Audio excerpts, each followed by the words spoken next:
Es una puerta abierta para que cualquiera que entre y que busque tenga su lugar y darles para nosotros, para el equipo, un lugar de servicio, de atención, de ayuda, de comunicación, pues un compartir.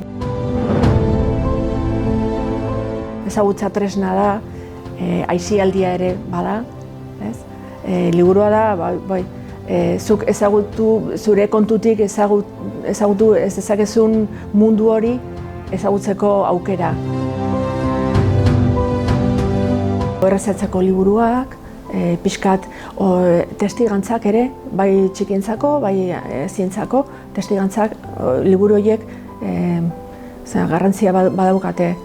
Giza balio handi hori daukaten liburuak hori oso ondo saltzen dira.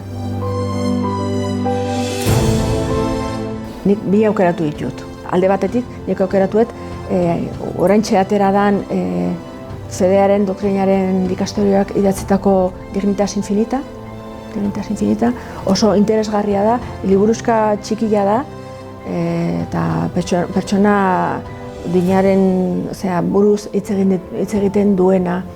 Oso interesgarria da, sakona, eta bestia aurtean zehar asko salduana, eta baino bere garrantzia ez du galdu, Dios, la ciencia y las pruebas idatzitakoa, zientifikoen aldetik bilaketak dira.